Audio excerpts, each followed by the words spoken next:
Θεωρούμε κάποια αγαθά που απολαμβάνουμε, ηλεκτρικό ρεύμα, νερό, αποχέτευση, καύσιμα, επικοινωνίες, δεδομένα, γιατί ποτέ δεν τα έχουμε δει να απειλούνται όπως τα έχουν δει προηγούμενες γενιές. Κι όμως, δεν μιλάω για πόλεμο, μια απλή βλάβη στο ηλεκτρικό δίκτυο ή το δίκτυο ίδρυυσης της περιοχής μας αρκεί για να γίνει μια πολύ ωραία διακοπή ρεύματος ή νερού. Φαντάσου τι θα γίνει αν οι βλάβες είναι ταυτόχρονα πολλές και εκτεταμένες. Τι θα γίνει αν καταρρεύσει το οικονομικό μας σύστημα. Τα σούπερ μάρκετ, τα πρατήρια καυσίμων μπορούν να ικανοποιήσουν μόνο έναν συγκεκριμένο ρυθμό ζήτησης. Αν για παράδειγμα αποφασίζαμε όλοι σήμερα να φουλάρουμε τα αυτοκίνητά μας, θα έβγαιναν όλα τα πρατήρια της χώρας εκτός μάχης για αρκετές ημέρες. Το ίδιο και η αστυνομία ή τα νοσοκομεία, αν τα περιστατικά που είχαν να διαχειριστούν ξαφνικά εικοσαπλασιάζονταν. Τώρα, επειδή κάποιοι αγχώνονται, φαντάζομαι, να τονίσω ότι όταν μαζεύουμε προμήθειες, δεν προβλέπουμε το τέλος του κόσμου. Δεν καταστροφολογούμε. Δεν αγχωνόμαστε για τίποτα. Απλώς κάνουμε ένα είδος εξασφάλισης, όπως ακριβώς το κάνετε κάθε χρόνο, χωρίς κανένα άγχος και πανικό για το αυτοκίνητό σας. Αυτή η εξασφάλιση κοστίζει λιγότερο από την ασφάλεια του αυτοκινήτου και αν δεν το πιστεύεις, δες την περιγραφή γιατί ισχύει αυτό, για να μην χάνουμε χρόνο από το κύριο θέμα μας, που σήμερα είναι όλα όσα χρειάζεστε για να κάνετε τη ζωή σας εύκολη σε περίπτωση κρίσης ή έκτακτης ανάγκης. Δεν θα μιλήσουμε όμως καθόλου για τρόφιμα, γιατί αυτά αναφέρθηκαν σε άλλο βίντεο. Θα μιλήσουμε για όλα τα άλλα. Τις προτάσεις μου τις έχω χωρισμένες σε κατηγορίες για περισσότερη οργάνωση. Ξεκινάμε με την κατηγορία σημαντικά, στην οποία θα αναφέρουμε πρώτα τα μετρητά. Φαντάσου να μην λειτουργούν τα ATM λόγω διακοπής ρεύματος ή επειδή πλακώσαν όλοι να κάνουν ανάληψη ή να πέσει το ίντερνετ και να μην μπορείς να κάνεις καθόλου συναλλαγές. Τότε τα μετρητά στο χέρι είναι σημαντικότατο εφόδιο. Πόσα? Όσα νομίζεις. Καλό είναι να έχεις μετρητά για τις ανάγκες 10 ημερών. Φυσικά εννοείται τώρα απευθύνομαι σε ανθρώπους που έχουν μια έστω μικρή οικονομική άνεση. Μην αρχίσετε να μου λέτε πάλι τώρα στα σχόλια ότι δεν μας φτάνουν να βγάλουμε ούτε το μήνα, τι μας λες. Εντάξει, το ξέρω ότι πολλοί άνθρωποι είναι πιεσμένοι οικονομικά, άρα κάποιες οδηγίες που δίνουμε δεν τους αφορούν. Πολύτιμα μέταλλα. Πάλι μια οδηγία που δεν αφορά κάθε άνθρωπο. Αν έχετε πολύτιμα μέταλλα, μιλάω για ασήμι και χρυσό, αυτά θα είναι σημαντικό εφόδιο και μέσω συναλλαγής αν καταρρεύσει το νόμισμα. Είναι λυπηρό αυτό που βλέπω τον τελευταίο καιρό, η μαζική εξαργύρωση χρυσού στις τράπεζες. Αν το κάνεις για να καλύψεις επίγουσες ανάγκες, ορθός πράτης. Όμως κάποιοι το κάνουν επειδή το θεωρούν καλή επένδυση το να ανταλλάξουν το χρυσό τους για χρήματα. Επειδή βλέπουν ότι ανέβηκε λίγο η τιμή του. Μεγάλο λάθος. Χαρτί με λίστα πρώτων ενεργειών. Κάπου στις προμήθειές σου πρέπει να υπάρχει ένα χαρτί εκτυπωμένο, όχι στον υπολογιστή, στο οποίο θα γράφεις μία λίστα ενεργειών για τις πρώτες ώρες της κρίσης. Για παράδειγμα, πες ότι μένεις στο Βόλο και βλέπεις ότι πάει να γίνει πάλι μεγάλη πλημμύρα σαν αυτή του 2023 που έκοψε το νερό για 2 εβδομάδες. Μία από τις ενέργειες που θα σημείωνα σε εκείνο το χαρτί είναι να γεμίσω ό,τι δοχεία έχω στο σπίτι με νερό, όσο το έχω ακόμα διαθέσιμο. Σε άλλη ευκαιρία θα σας πω πολλές ιδέες για το τι θα μπορούσατε να γράψετε σε αυτό το πολύ σημαντικό χαρτί. Φάρμακα.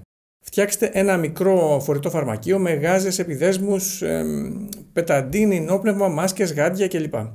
Μην ξεχνάτε, έχουμε και στο αμάξι ένα μικρό φαρμακείο. Επίσης, παυσίπονα, αντιβιωτικά, αντιβυχικό και κάποια ειδικά φάρμακα ανάλογα με τα μέλη της οικογένειας. Για παράδειγμα, ο διαβητικός πρέπει να έχει ένα απόθεμα ινσουλίνη. Η ασφάλεια είναι ένα σημαντικό ζήτημα σε καιρούς έκτακτης ανάγκης. Επειδή όμως το θέμα αυτό περιλαμβάνει ευαίσθητες πληροφορίες και κάποιοι καταλαβαίνουν πολύ καλά τι εννοώ, θα το αφήσω για εκτενή ανάλυση στο επερχόμενο Masterclass. Για την πυρασφάλεια μόνο θα σας πω ότι είναι καλό να υπάρχει τουλάχιστον ένας πυροσβεστήρας και τουλάχιστον μια αντιπυρική κουβέρτα σε κάθε σπίτι.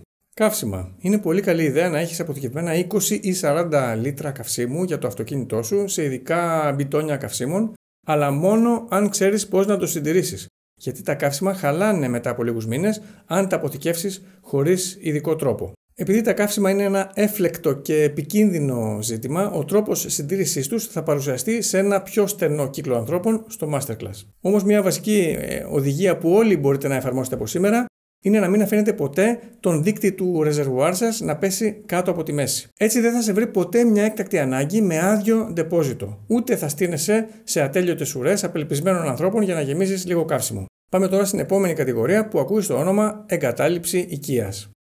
Όπως θα διαπιστώσετε, η προετοιμασία μου έχει ως δεδομένο ότι δεν θα χάσω το σπίτι μου. Στα βίντεό μου δεν θα βρείτε πληροφορίες για το πώς να επιβιώσετε στο βουνό, πώς να κυνηγάτε, να τρώτε βολβούς και άλλα τέτοια. Προετοιμάζομαι με δεδομένο ότι θα έχω διαθέσιμο το ύψιστο καταφύγιό μου, το σπίτι μου. Όμως, όσο και αν το έχουμε δεδομένο, θα ήταν παράληψη αν δεν βάζαμε σύντομες οδηγίες και για το ενδεχόμενο να χρειαστεί να φύγουμε λόγω μιας πλημμύρας, για παράδειγμα. Σε αυτή την περίπτωση θα χρειαστούν καύσιμα. Επίσης, θα πρέπει να έχουμε έτοιμο ένα ακόμα εκτυπωμένο χαρτί με οδηγίες τελευταίας στιγμής, το λεγόμενο χαρτί αποχώρησης. Εκεί σημειώνω μία λίστα πραγμάτων που θέλω να πάρω μαζί μου και που δεν θέλω να κάθομαι να τα σκέφτομαι εκείνη τη στιγμή μέσα στο άγχος. Ένα σακίδιο πλάτης είναι απαραίτητο και ίσως και ένα σακουβαγιάζ ή ακόμα και μία βαλίτσα αν έχω αυτοκίνητο. Θα τα γεμίσω εντός λίγων λεπτών με πράγματα που θα έχω ήδη σημειωμένα στο χαρτί αποχώρησης. Με μια σκηνή και ένα sleeping bag αποκτάς ένα δεύτερο σπίτι που το στείνεις όπου θέλεις. Αυτό είναι το σημαντικότερο εφόδιο αν εγκαταλείψεις το σπίτι σου. Όσοι έχουν αυτοκίνητο van έχουν ήδη ένα δεύτερο σπίτι και ίσως δεν χρειάζεται να πάρουν σκηνή. Έχει και μια πάμφθινη κουβέρτα επιβίωσης τσέπης που συγκρατεί τη θερμότητα του σώματος σε περίπτωση που βρεθείς εκτεθειμένος στο κρύο. Σημαντικά έγγραφα σε πρωτότυπα ή φωτοτυπίες από ταυτότητες, τίτλους ιδιοκτησίας ή ό,τι άλλο θεωρούμε χρήσιμο. Τα έχουμε όλα μαζί έτοιμα σε ένα σημείο για να τα πάρουμε στο χέρι αν χρειαστεί να φύγουμε βιαστικά. Να και μερικά σκόρπια. Σφυρίχτρα, μαχαίρι, χάρτινοι χάρτες της περιοχής σας, έντομο αποθητικά, φιδάκια, αλυφές κλπ. Γκαζάκι για μαγείρεμα, φακός και πολλά ακόμα που θα τα πούμε και σε λίγο. Δεν αναφέρω τρόφιμα, νερό, γιατί εννοείται ότι ο καθένας παίρνει ό,τι και όσο θέλει φεύγοντας. Ας επιστρέψουμε όμως στο σπίτι μας για να δούμε τι άλλο αξίζει να έχουμε. Πάμε στη διακοπή ρεύματος, η οποία τα κυριότερα που θα μας στερήσει είναι το μαγείρεμα, η ζέστη και το φως. Το καμινέτο υγραερίου είναι η καλύτερη λύση για το μαγείρεμα σε συνθήκες έκτακτης ανάγκης. Κάτι άλλα καμινέτα που βλέπω σε ξένα βίντεο με ενόπνευμα, με κεράκια κλπ. Είναι για γέλια. Το μόνο πρόβλημα είναι ότι στην μικρότερη του έκδοση το καμινέτο δυσκολεύεται λίγο όταν βάζουμε μεγάλη κατσαρόλα επάνω για πλήρες μαγείρεμα, γιατί ζεσταίνει περισσότερο το κέντρο του μεγάλου σκεύους και όχι τόσο την περιφέρεια. Αυτό εδώ του μισού κιλού είναι μια χαρά για τηγάνι, αλλά η καλύτερη επιλογή για κανονικό μαγείρεμα σε μεγάλο σκεύος είναι αυτά με τις τρίκυλες μπουκάλες ή οι μεγάλες επιτραπέζιες εστίες που τροφοδοτούνται από την μεγάλη μπουκάλα. Αλλά εκεί μπλέκεις με λαστιχάκια, ρυθμιστές πίεσης κλπ. Που πρέπει να τα μάθεις. Εγώ δεν έχω μεγάλη επιτραπέζια εστία, προτίμησα να επενδύσω σε αυτά τα δύο μικρότερα καμινέτα και έχω πάρει και πολλές μπουκάλες, τις οποίες έτσι κι αλλιώς κάποια στιγμή θα τις χρησιμοποιήσω γιατί το γκαζάκι το δουλεύω γενικά στην καθημερινότητά μου. Αυτά για το μαγείρεμα. Για τη θέρμανση σημαντικότατο ρόλο παίζουν οι κουβέρτες και τα ρούχα. Ρούχα έχετε, δεν ξέρω όμως αν έχετε σκουφί, γάντια, ισοθερμική φανέλα, ισοθερμικό παντελόνι και κυρίως αυτό το ωραίο φλις λαιμού που είναι ό,τι πρέπει για ένα κρύο σπίτι και φοριέται και ως σκουφί και κάλυμα αυτιών. Επίσης σίγουρα έχετε κάλτσες, εσώρουχα, φανέλες, όμως αν έχετε λίγα αξίζει να πάρετε άλλα τόσα, φθηνά είναι, γιατί σε συνθήκες έκτακτης ανάγκης θα είναι δύσκολο και το πλύσιμο. Στο μεταξύ, τίποτα από όσα λέμε εδώ δεν θα πάει χαμένο, αφού όλα αυτά τα χρησιμοποιούμε και σε κανονικές συνθήκες.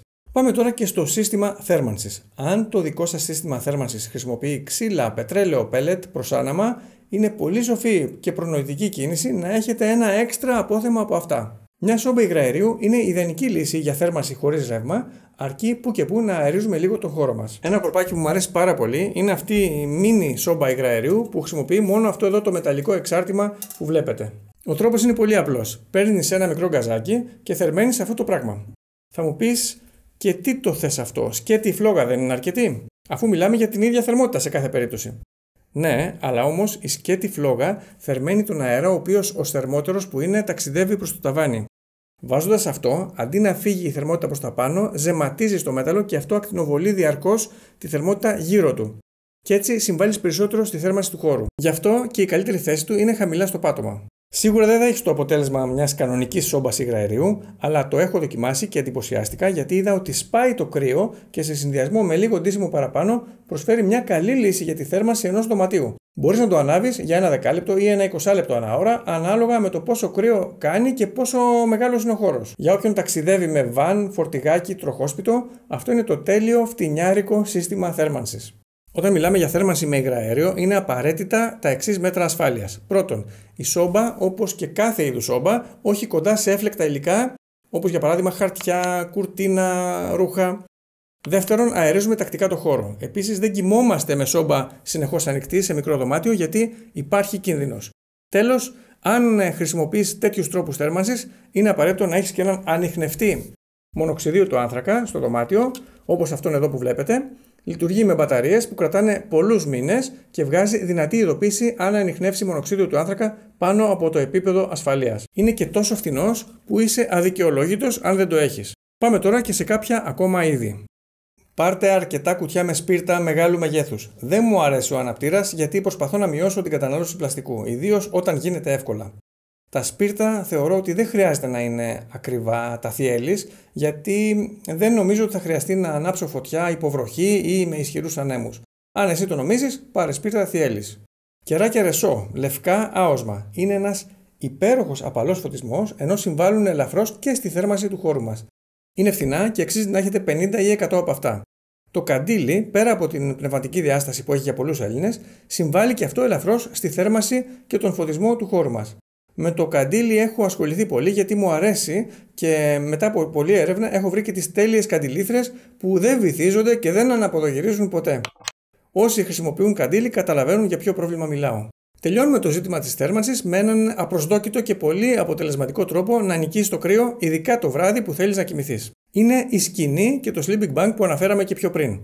Αν στήσεις τη σκηνή στο σαλόνι ή όπου αλλού έχεις κάνει χώρο, βάλεις κάτι από κάτω για να είσαι και στα μαλακά και χρησιμοποιήσεις και αρκετές κουβέρτες ή sleeping bag, τότε μπορείς να αντιμετωπίσεις ακόμα και το χειρότερο κρύο. Αυτό συμβαίνει γιατί μικραίνεις πάρα πολύ το δωμάτιο στο οποίο βρίσκεσαι, με αποτέλεσμα να ζεσταίνεται πανεύκολα αυτό το δωματιάκι από τη θερμότητα του σώματός σου. Άφησε και μερικές χαραμάδες για εξαρισμό και θα απολαμβάνεις ζέστη ακόμα και στις πιο κρύες μέρες του χειμώνα. Πάμε τώρα και στο φωτισμό που είναι πολύ πιο εύκολο ζήτημα.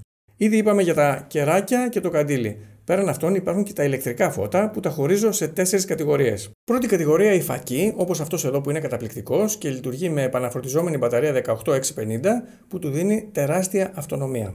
Έχει πολλές επιλογές φωτισμού και έχει και μαγνήτη. Είναι φθηνός και απαραίτητος για κάθε σπίτι. Η δεύτερη κατηγορία είναι αυτός εδώ φακός κεφαλής που αφήνει και τα χέρια μας ελεύθερα και είναι ιδανικός για εκδρομές, νυχτερινές εξορμήσεις αλλά και για οποιαδήποτε έκτακτη ανάγκη χρειαζόμαστε φως το βράδυ. Η επόμενη κατηγορία είναι και τα φανάρια που είναι κατάλληλα για να φωτίσουν όλο το δωμάτιο και όχι μόνο μια εστιασμένη περιοχή όπως ο φακός. Και αυτό εδώ είναι έτσι όμορφο, έχει όμορφα χρώματα φωτισμού, αλλά δεν το θεωρώ τόσο καλό όσο το προηγούμενο. Και η τέταρτη κατηγορία είναι τα φώτα με ανιχνευτή κίνησης, είτε εσωτερικού είτε εξωτερικού χώρου, που ενεργοποιούνται στο σκοτάδι όταν ανιχνεύσουν κίνηση και φωτίζουν για αρκετά δευτερόλεπτα κάθε φορά. Δεν είναι μόνο για έκτακτες περιπτώσεις, αλλά τα χρησιμοποιώ πολύ και σε κανονικές συνθήκες.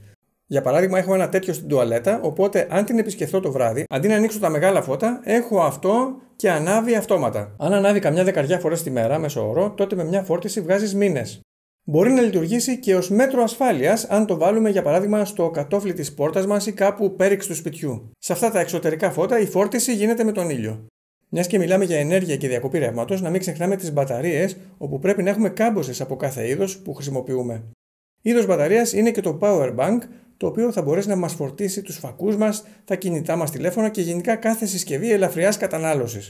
Θα είμαι πολύ σύντομος για το θέμα του νερού, γιατί τα λέω όλα αναλυτικά σε ξεχωριστό βίντεο αφιερωμένο στο νερό. Όσο και αν φαίνεται περίεργο, τα ξύλινα μαχαιροπύρουνα, τα υγρά μαντιλάκια και τα χάρτινα πιάτα είναι όλα μέτρα εξοικονόμησης νερού.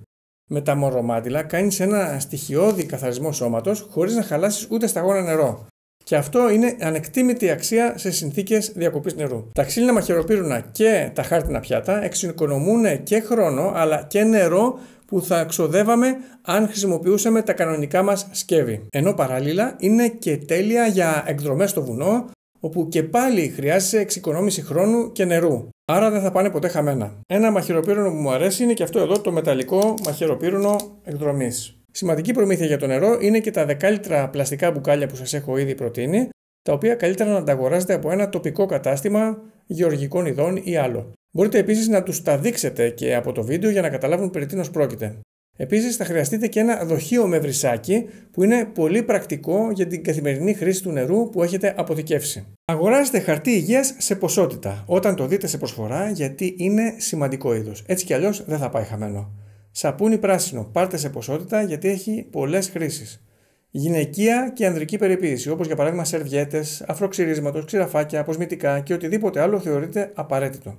Η οδοντική φροντίδα και συγκεκριμένα οι οδοντόκρεμες και το οδοντικό νήμα είναι απολύτως απαραίτητα. Μωρουδίστικα και παιδικά είδη. Μπορεί να είναι διάφορα πράγματα. Για παράδειγμα, αν έχεις μωρό και ξέρεις ότι το επόμενο εξάμηνο θα χρειαστείς 5 κούτες πάνες, ως προνοητικός πρέπερ που είσαι, τις αγοράζεις από τώρα. Προφυλακτικά για όσους έχουν σεξουαλική ζωή. Μαγειρική σόδα, μερικές από τις πολλές χρήσεις της μαγειρικής σόδας τις βλέπετε σε αυτή την οθόνη. Χλωρίνη. Άκρως απαραίτητη στην καθαριότητα αλλά και στην απολύμανση νερού με τρόπο που θα σας δείξω. Κάθε 1-2 χρόνια όμως να παίρνετε μια καινούρια χλωρίνη γιατί με τον καιρό χάνει την δραστικότητά της. Οι μεγάλες σακούλες σκουπιδιών θα δώσουν λύση αν για οποιοδήποτε λόγο σταματήσει η αποκομιδή των σκουπιδιών. Ας πούμε και μερικά ακόμα που αξίζει να τα έχει κάποιος. Εργαλεία διάφορα, πρόκες, γάντια εργασίας, σκοινή, σπάγκος, κολλητική ταινία διαφόρων ειδών, ηλεκτρικό κατσαβίδι. Όλα αυτά και άλλα που δεν αναφέρω για συντομία αποτελούν ένα ισχυρό σετ μαστορέματος για κάθε περίσταση. Φαντάζομαι ότι κάποια από αυτά τα έχετε ήδη. Με μουσαμά ή με μεγάλα κομμάτια νάιλον μπορείς να καλύψεις παράθυρα που έσπασαν, να φτιάξεις υπόστεγο, να καλύψεις πράγματα από τη βροχή κλπ. Σύνεργα ραπτικής για όσους κατέχουν το σπορ. Και τέλος, σπιτική ψυχαγωγία η οποία δεν χρειάζεται ηλεκτρικό ρεύμα, όπως τάβλη, σκάκι, βιβλία, επιτραπέζια παιχνίδια.